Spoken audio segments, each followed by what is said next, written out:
pemirsa, jumpa lagi dengan kita berdua dalam acara ngobrol-ngobrolnya ya guys. Untuk topik kita pada sore hari ini, kita akan membahas suatu berita ya yang viral, yaitu mengenai adanya kwitansi parkir guys di kota Jogja, yang itu menembus angka yang cukup fantastis untuk kita itu memarkir kendaraan gitu. Nah, kita pun juga istilahnya dalam membahasnya juga saya juga tidak sendirian ya, ada rekan saya yaitu Erika gitu. Nah, kalau mendapat Erika sendiri sebetulnya kwitansi parkir yang muncul dalam berita itu sebenarnya apakah wujud dari istilahnya bentuk kekecewaan konsumen atau memang istilahnya karena kebetulan aja istilahnya tukang parkirnya tidak bawa karcis, kemudian dia dibikinkan kwitansi itu gimana Erika sebetulnya? Aku kalau aku bilang sih rasanya ini cuma buat viral-viral aja ya kok. Kalau tukang parkirnya ngasih kwitansi rasanya agak aneh karena sementara Koko kalau sering kemana-mana parkir mobil atau parkir motor ya rasanya kok nggak pernah lihat atau kita nemu tukang parkir ngasih kita kwitansi ya pasti kalau nggak karcis parkir yang biasa mereka udah dicoret-coret tadinya mungkin cuma 3.000 dicoret jadi berapa 10.000 kayak gitu-gitu itu sih yang lumrah tapi kalau sampai tukang parkirnya ngasih kwitansi itu sedikit aneh sih kalau aku bilang. Jadi istilahnya dapat dikatakan ini ada kemungkinan hanya untuk biar viral aja kan begitu Iya. Erika. Terkait dengan parkir yang ada di suatu tempat wisata kan begitu Erika. Nah kemudian begini loh. Kalau misalkan Erika juga sempat lihat kan juga yang namanya parkir itu juga adalah suatu permasalahan yang tanpa kita sadari juga kita sering jumpai kan misalkan kita parkir entah itu di minimarket entah itu di tempat-tempat yang cuma sebentar kemudian tiba-tiba ada tukang parkirnya prit begitu kemudian kita cuma kasih uang tapi nggak nggak ada kecil parkirnya. Ya. Apa kemudian itu sebenarnya kalau secara regulasi Erika itu diperbolehkan atau gimana Erika sebetulnya? Kalau dari regulasi sih untuk parkir itu ada aturannya kok. Misalnya ya seandainya itu adalah parkir swasta itu mereka harus punya izin gitu kan. Kalaupun seandainya itu adalah tukang parkir yang di pinggir jalan, biasanya mereka dikelola oleh Pemkot daerah tersebut kayak gitu-gitu yang biasanya mereka pakai rompi gitu kan terus dibawain karcis kayak gitu-gitu. Cuman yang sering kita temuin adalah tukang parkir yang goib dalam artian yang waktu kita parkir nggak ada, begitu kita sudah mau jalan dia sudah sibuk prit minta duit ya kan. Itu yang suka bikin sebel kan gitu.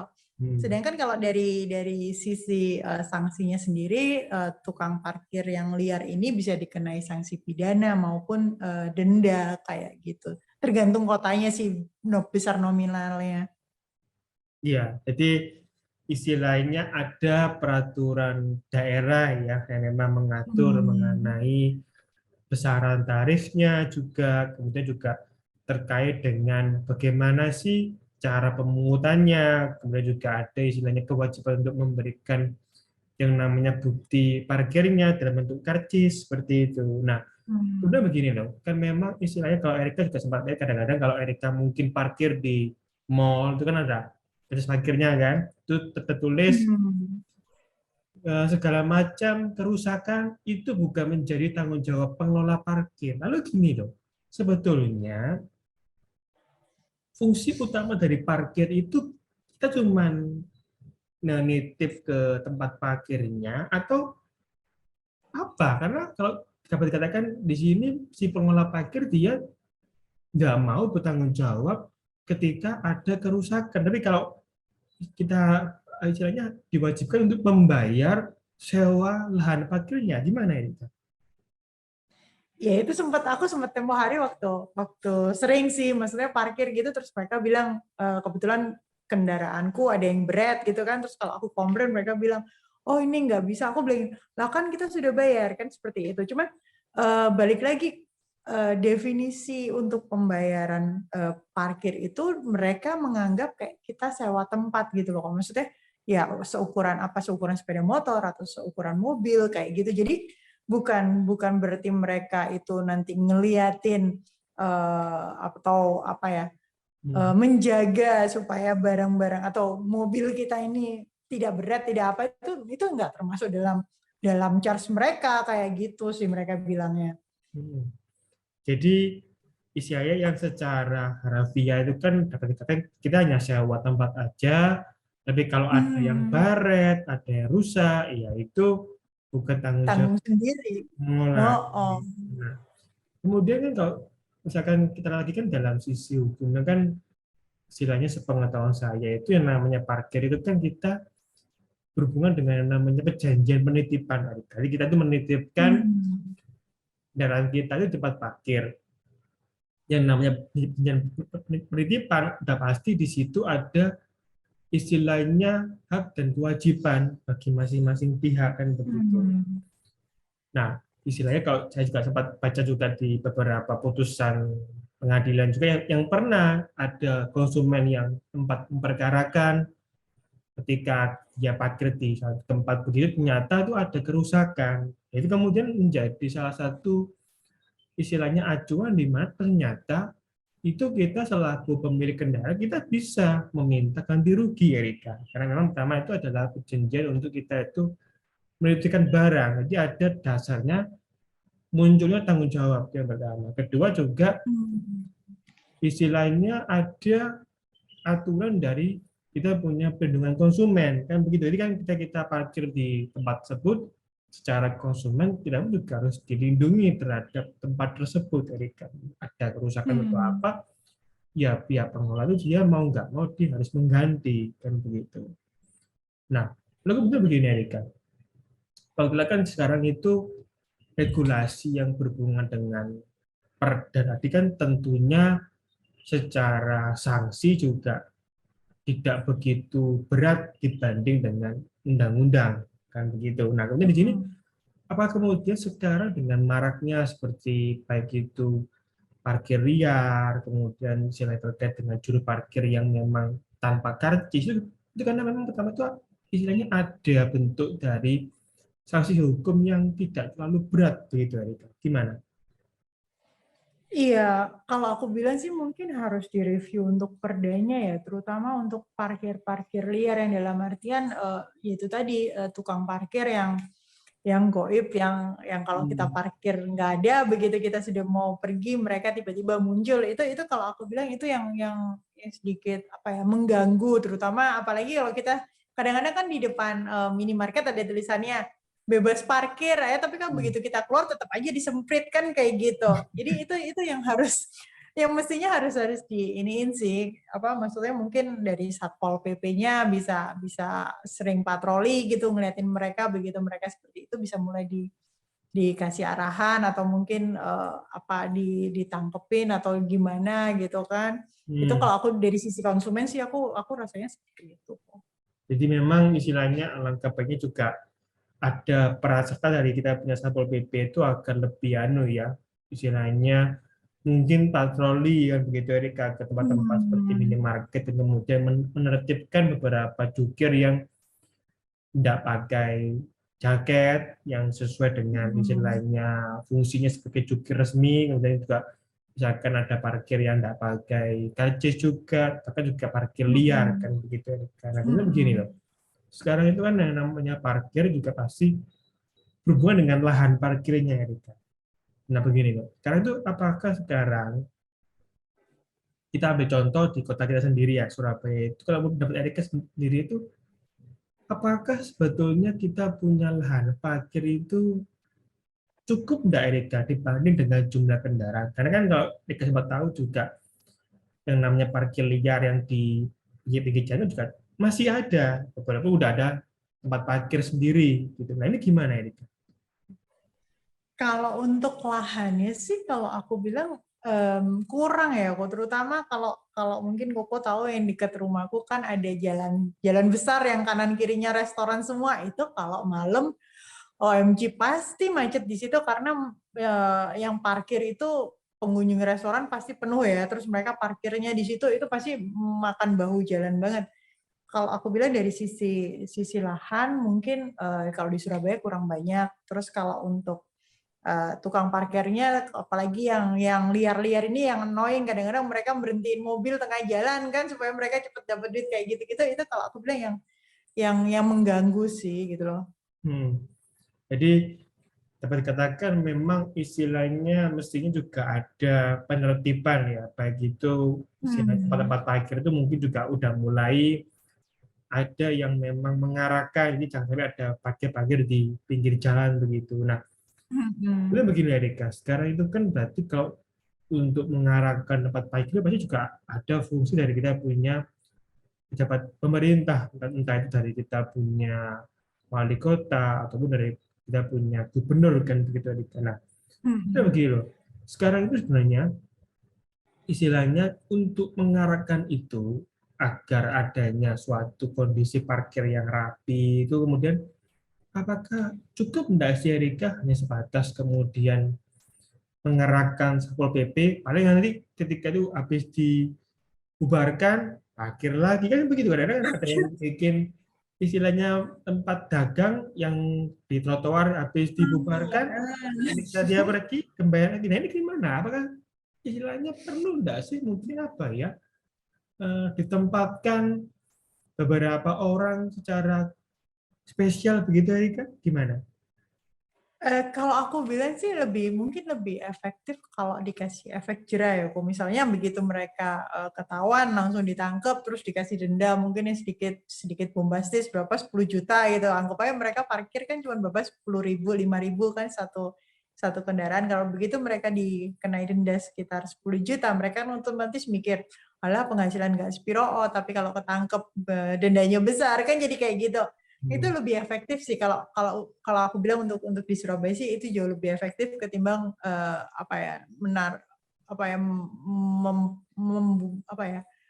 membuat pos di satu tempat terus ada yang jaga kayak gitu itu rasanya kurang ini sih kurang kurang efektif. Kurang begitu efektif ya dikatakan begitu. Iya. Nah, kebetulan kan kalau lagi kan sekarang misalkan kalau Erika juga sempat tahu kan kalau di luar negeri itu ada namanya parkir yang otomatis cuma pakai koin. Nah, apakah di sini kemudian itu kalau mendapat Erika mending begitu karena kalau kita pakai koin kan istilahnya ada kamera CCTV-nya kelihatan oh kendaraan kita tuh hasilnya dalam proses pantau. Nah, di sini apa kemudian itu memang sebaiknya itu kita punya negara juga seperti itu Erika ada mesin yang untuk parkir sama kamera gimana Erika?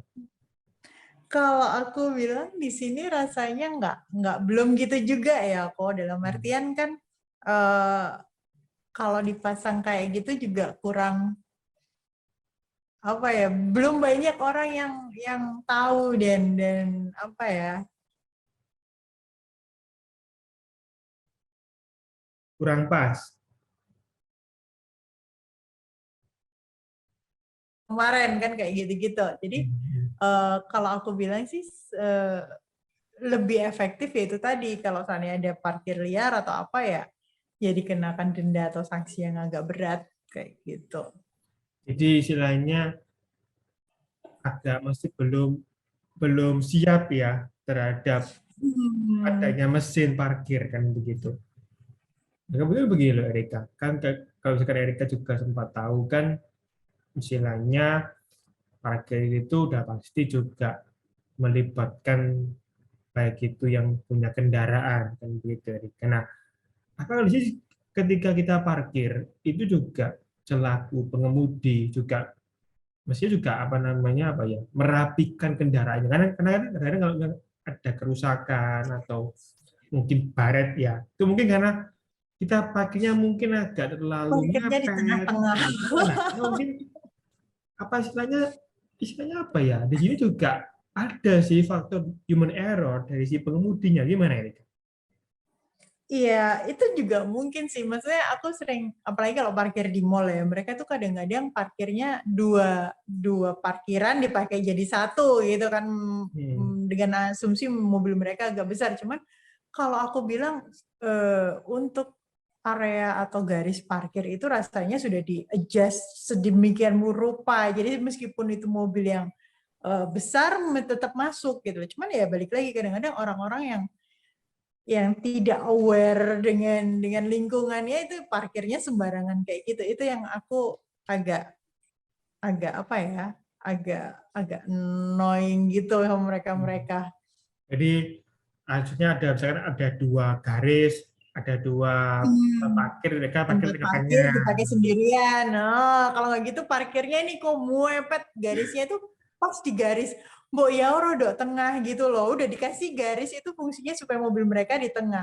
Enggak gitu loh. Aku sampai kadang-kadang, apa sih orang-orang ini gak kelihatan tak? Aku sampai gitu. Aku loh kadang-kadang kalau pas ada satu mobilku emang nggak ada kamera reverse-nya ya. Itu aku ngelihat begitu sudah selesai parkir, aku pasti lihat keluar gitu, lihat kanan kiri udah masuk nggak digariskan gitu. Itu buat aku itu apa ya? Udah kewajiban gitu loh, karena aku nggak mau nanti kanan kiriku ngerasa dirugikan karena aku parkirnya mepet di garis kayak gitu. Jadi alangkah baiknya juga istilahnya bagi si pengemudi juga lebih aware ya untuk memastikan kalau yang namanya kendaraannya itu terparkir dengan sebagaimana mestinya dan tidak mengganggu yang lain, kan begitu Erika.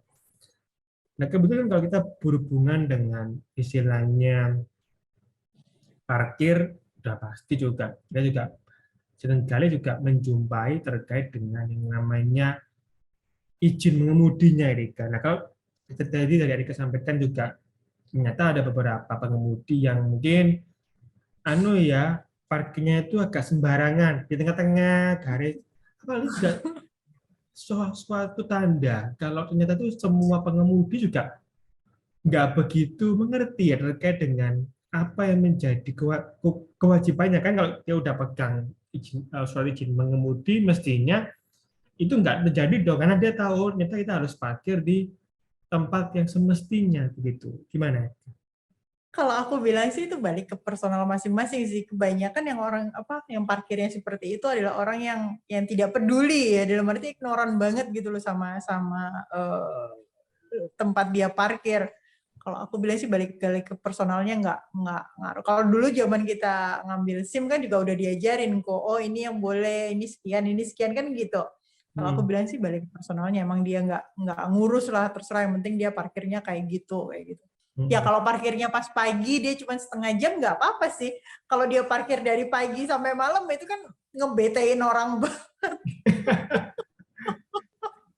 Jadi memang alangkah baiknya juga harus diperhatikan terkait dengan posisi kendaraannya karena kemudian mengganggu ataupun menghalangi kendaraan yang lain kan begitu Erika. Nah kemudian kalau kita kan memang yang namanya parkir juga ada sistem seperti timing juga ya kan kalau kita stay di mall itu juga ada waktunya dan juga dikenakan overcharge gitu Erika. Nah kalau mau dapat Erika sendiri selaku pengunjungnya, apakah sebetulnya overcharge ini sebetulnya itu diimbangi nggak sih dengan tanggung jawabnya atau cuma sebatas ya cuma karena kita sewa lahan parkir kita tempatnya udah jam-jaman ya cuma dicas begitu aja gimana Erik? Kalau so far yang aku tahu sih emang cuman sewa lahan parkir ya. Kok beda kalau kalau itu adalah parkir bukan yang di mall, mungkin ada kayak di hotel, mungkin mereka lebih care ya kalau di hotel. Cuman kalau so far sih kalau aku bilang kalau di mall itu ya cuman buat sewa tempatnya aja, begitu mereka sudah taruhlah biasanya kendaraan yang nginep gitu kan, kadang-kadang di mall itu ada tempat clubbing gitu, biasanya baru pulang pagi gitu kan, dianggap mereka kendaraannya nginep itu mereka ditambahin berapa 100.000 kayak gitu-gitu, tapi tetap aja itu cuma buat kayak sewa lahan gitu aja sih. Jadi hanya sebatas untuk sewa lahan dan kalau sisi tanggung jawabnya ya itu kembali kepada si pemilik kendaraan secara umum begitu Rika. Kemudian kalau ikan Erika juga sempat kan kalau kadang-kadang di mall ataupun di tempat istilahnya yang banyak sekali lahan parkir itu kadang juga ada namanya parkir valet atau parkir khusus entah dikasih tanda dikasih apa. Nah ada itu dalam lokasi parkir yang sama. Nah di sini kemudian gini loh, apakah di sini tuh si pihak pengelola itu secara sadar tuh apakah di sini adanya semacam diskriminasi nggak sih Erika terhadap si konsumennya? Karena kan gini, kalau kita tahu kadang ada parkir yang ini khusus buat apa namanya si Hmm. A, khusus buat si Ya. B. Padahal ya sama lokasi di situ. Nah, kemudian apa sih? Iya, itu bentuk apa ya? Pertama itu praktek yang diskriminasi terhadap konsumen atau gimana Erika?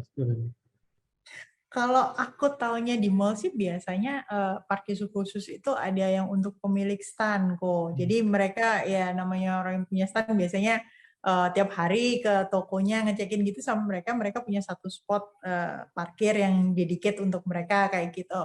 Itu kalau aku bilang sih lumrah lah, dia sewa stand di mall juga udah lumayan mahal ya, dan dia harus datang tiap hari. Kalau aku bilang dedicate parkir itu oke. Kalau untuk valet sih karena dia mungkin charge-nya berapa ya, mungkin 10 kali lipat atau sekian kali lipat tarif parkir. Jadi mungkin untuk valet mereka kendaraannya lebih diperhatikan, dalam artian mungkin ya mereka diparkir ke tempat yang rindang, nggak di tengah, ya nggak yang panas-panas kan gitu. Terus tempatnya juga dekat, untuk ngambil mobil juga gampang kayak gitu. Terus diparkirin dengan posisi yang bagus kayak gitu-gitu sih. Jadi kalau aku bilang ya sesuai lah dengan tarif yang kita keluarin, kalau aku bilang kayak gitu. Jadi istilahnya disesuaikan dengan orang yang memang menempatinya ya. Kalau pemilik Hmm. stan yaitu wajar. Kalau misalkan dari yang memang valet ya dibayar sesuai dengan harga yang memang dia sanggupi kan begitu Rika. Hmm. Nah, kemudian yang namanya pakai juga seringkali juga ada kendala misalkan karcisnya tuh hilang. Kalau Rika mungkin saya pernah mengalami kan kalau hilang ketika kita mau keluar pasti ada dendanya kita menghilangkan karcis. Hmm. Nah, sini apakah menurut Erika sebenarnya itu seimbang nggak sih dengan pertama itu tanggung jawabnya juga, kemudian kedua juga apakah denda ini sebenarnya itu apa ya cukup memberatkan nggak sih buat kita konsumennya gimana Erika? Kalau denda sih biasanya berapa ya, kalau mobil paling 100.000 ya kalau nggak ada karcisnya. Kalau aku bilang sih ya itu apa ya, karena mereka juga akhirnya rempong kan kok ngecekin CCTV, ngecekin kita punya STNK kayak gitu-gitu. Jadi kalau aku bilang sih ya emang itu adalah kita yang teledor, apa maksudnya kita teledor ya kehilangan karcis. Jadi kalau aku bilang itu oke lah kalau cuma 100.000. Kecuali kalau dendanya habis gitu 1 juta, itu lain cerita. Kita bisa bilang apa sih gitu kan. Mau banget. Jadi kalau dari sisi denda yaitu istilahnya dapat dikatakan memang menjadi salah satu konsekuensinya ya ketika kita menghilangkan Hmm. karcis parkirnya begitu.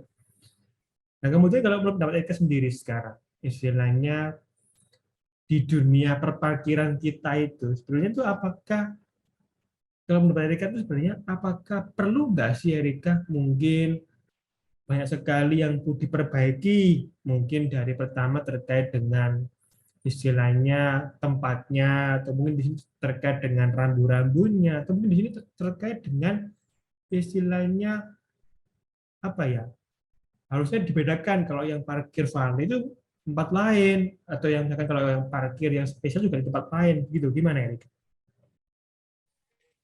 Uh, Kalau aku bilang nggak ngaruh sih ya. Hmm. Maksudnya ya kalau aku basicnya sih nggak apa-apa. Maksudnya untuk rambu-rambu biasanya sih mereka ada kan, kalau Ale itu ada tempatnya tersendiri kayak gitu. Emang kalau aku bilang itu untuk kinerja mereka sendiri. Maksudnya kalau seandainya nggak dikasih seperti itu kan, begitu nanti ada mobil yang parkir dekat situ, begitu waktunya vale di ujung sana gitu kan, begitu waktu mau ngambil mobil bisa nunggu setengah jam ya, orang yang punya kendaraan bisa ngomel-ngomel kan gitu. Jadi kalau aku bilang sih ya so far sih oke buat aku pribadi ya. Jadi pengaturan-pengaturan parkir yang ada di mall atau di airport atau di hotel itu so far sih sudah oke lah buat aku kayak gitu. Jadi dapat dikatakan so far ya sudah cukup bagus ya terkait dengan pengaturan Hmm. parkirnya. Nah, kemudian kalau kita berhubungan dengan parkir, kan berarti juga berhubungan dengan suatu kendaraan yang kita berhentikan dan kita titipkan, kan begitu. Nah, misalkan kalau kita bawa sepeda panjang ke mall, apakah dapat nggak tiket parkir? Kan begini, ini kan ya nama sepeda, kendaraan dong. Nah, Eh, parkir di mana? kalau kalau di dekat kalau di mall dekat rumahku ada kok untuk sepeda karena kebetulan banyak juga yang suka sepedaan ya di daerah rumahku. Jadi untuk orang yang pakai sepeda ontel itu ada space-nya. Jadi mereka ngasih satu area itu semua sepeda bisa diparkir di situ. Nggak banyak juga sih, paling banter 10 itu udah banyak gitu. Tapi seringnya juga kosong sih, nggak terlalu banyak.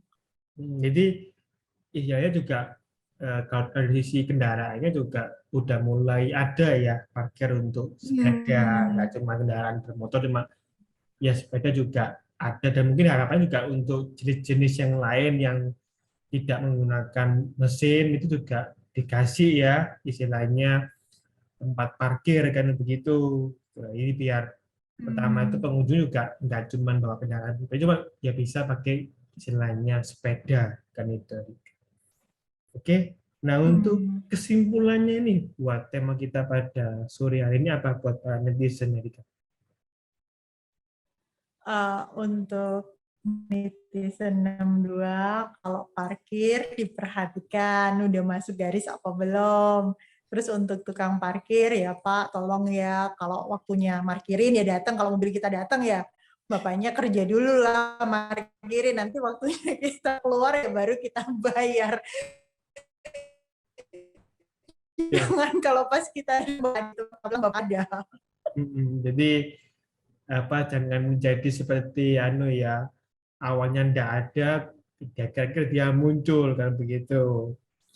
Dari pribadi saya tambahkan ya, para pemirsa, terkait dengan parkir itu memang misalkan andai kata ada kerusakan atau apa, itu memang di sini sebaiknya dibicarakan terlebih dahulu dengan pengelola parkirnya.